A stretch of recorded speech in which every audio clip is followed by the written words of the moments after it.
Assalamualaikum warahmatullahi wabarakatuh. Halo semua, jumpa lagi dengan saya Idris Alwi di channel YouTube Kita Tercinta ini. Di sini kita akan membahas banyak hal, membahas semuanya, membahas apa saja yang ada di negara kita tercinta ini.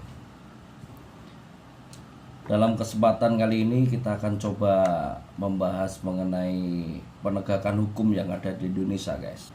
Kita tahu bahwa hukum di Indonesia lebih tajam ke bawah dan tumpul ke atas. Jadi tidak sebanding. Kita coba sorot ke sebuah kasus. Ini beberapa berita beberapa hari yang lalu ya. Hakim memutuskan bahwa pelaku penyerangan air keras ke Novel Baswedan dijatuhi hukuman 1 tahun penjara, guys. Nah, siapa, mengapa, bagaimana akan kita kupas tuntas di sini di video ini.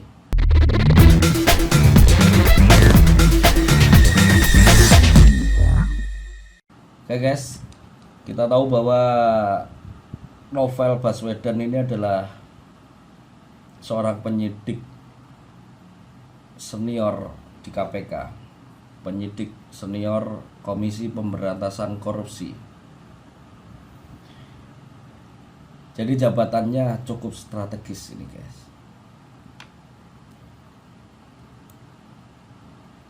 Kita coba flashback. Kasus ini berawal di tahun 2017, tepatnya pada tanggal 11 April 2017 ya. Ketika itu Novel Baswedan sehabis melaksanakan sholat subuh, kemudian datang 2 orang pengendara sepeda motor berboncengan mendekat dan menyiramkan air keras ke muka Novel Baswedan. Kasus ini pada waktu itu cukup menggemparkan, cukup menghebohkan masyarakat juga, guys. Karena yang disiram itu Novel Baswedan, seorang penyidik senior di KPK. Jadi ada apa dengan ini, seperti itu. Jadi mereka bertanya-tanya, kenapa Novel Baswedan itu yang diserang? Ada apa dengan ini? Nah, setelah beberapa tahun kemudian polisi menyatakan bahwa pelaku penyerangan terhadap Novel Baswedan ini sudah tertangkap pada tanggal 28 Desember 2019. Jadi hampir 3 tahun, guys, kasus ini terbengkalai, terus kemudian baru ketemu. Dan ternyata kedua pelaku ini adalah seorang anggota polisi aktif.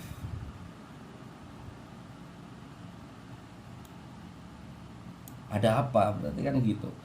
Jadi ada apa?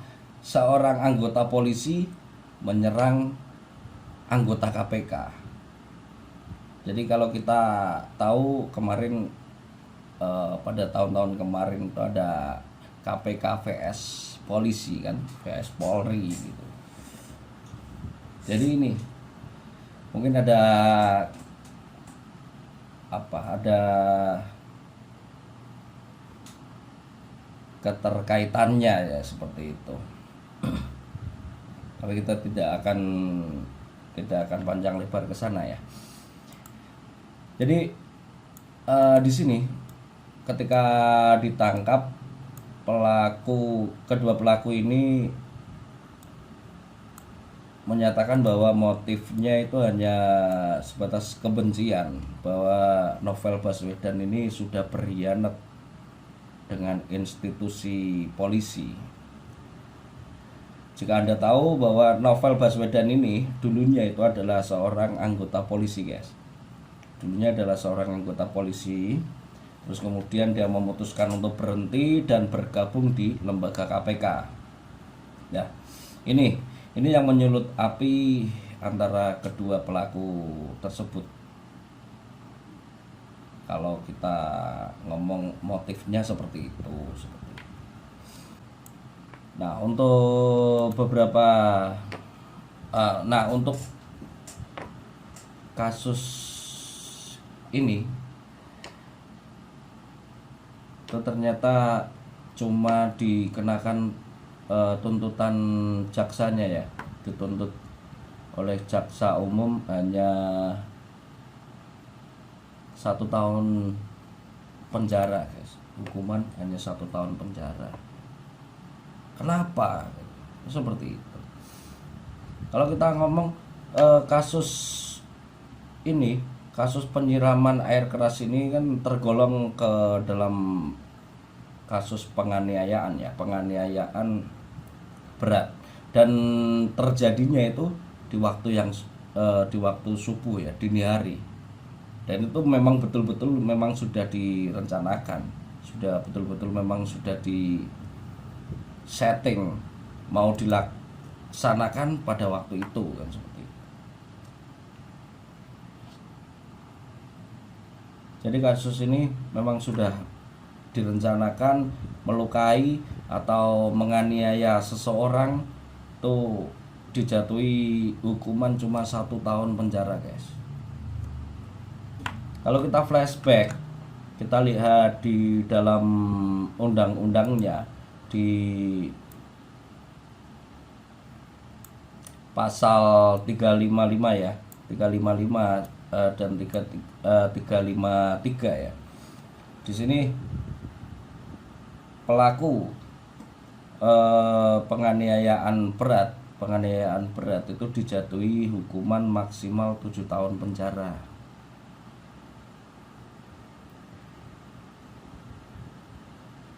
Ini tidak ada bedanya kan. Maksudnya kalau saya pikir apa ya?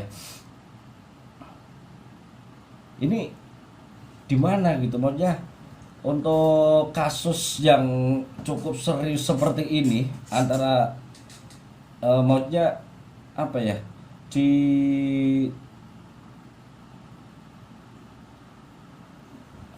Kalau saya ngomong bingung ya, guys. Bingung maksudnya apa ya? Kasus yang serius seperti ini itu seakan-akan dibuat seperti lelucon gitu. Jadi kalau kita baca sendiri di KUHP di sini jelas-jelas bahwasannya maksimalnya juga pun ada. Kenapa tuntutan dari jaksa penuntut umum cuma 1 tahun aja? Ini yang harus dipertanyakan, guys. Jadi di mana keberpihakan hukum yang ada di Indonesia? Kalau kita ngomong bahwasannya apa yang ada di dalam pikiran jaksa penuntut umum itu gitu. Maksudnya level penganiayaan seperti ini itu harusnya dia mendapatkan hukuman yang lebih pantas. Maksudnya enggak, kenapa kok hanya cuma 1 tahun penjara saja yang dituntut? Penuntutannya cuma 1 tahun penjara saja. Apakah ini ada pesanan? Apakah ini ada hubungannya dengan bla bla bla, kan seperti itu. Jadi ada beberapa tanggapan aneh di sekitar masyarakat kita. Ketika hukum kita seperti ini, ya bagaimana nantinya?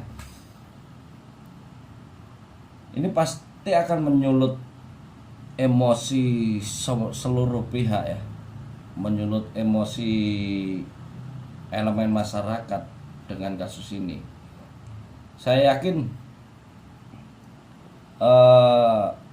putusan hakim ini dan tuntutan jaksa penuntut umum ini itu nanti akan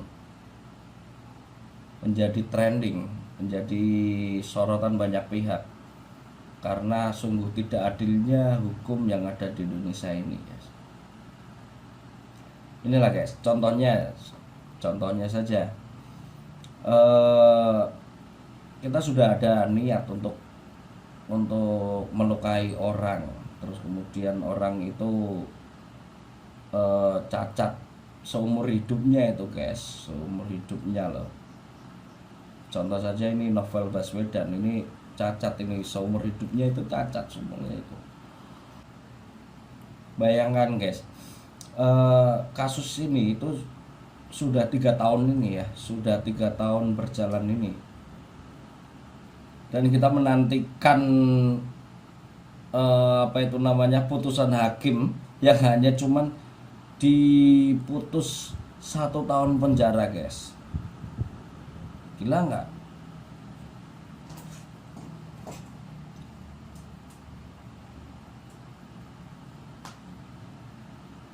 Coba kalau kita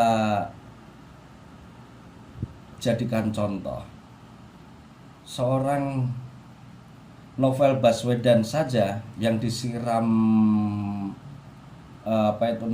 siram air keras, itu pelakunya hanya dijatuhi hukuman 1 tahun penjara. Coba kalau orang biasa, itu nanti akan menjadi referensi guys, referensi orang-orang di sekitar kita mungkin juga seperti itu, akan mempunyai niat yang sama, mempunyai motif yang sama untuk melakukan hal buruk seperti itu loh. Jadi kalau kita memberikan pembelajaran hukum kepada masyarakat, ya jangan gini. Artinya kita tegakkan hukum yang memang benar-benar ada, memang benar-benar yang hukum sesuai dengan kaidahnya seperti itu. Jadi sudah jelas, sudah ada pasal-pasalnya, pasalnya juga berlapis ini kan. Ini kenapa hanya dijatuhkan 1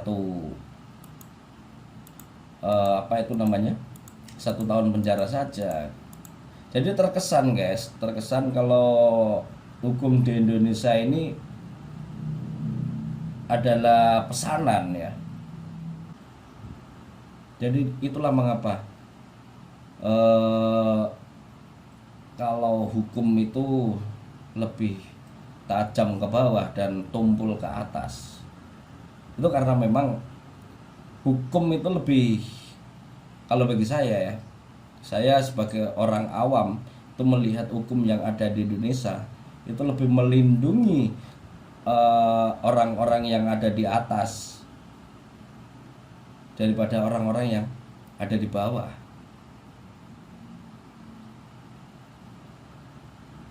Jadi siapapun yang mempunyai mayoritas, dia akan mengalahkan minoritas.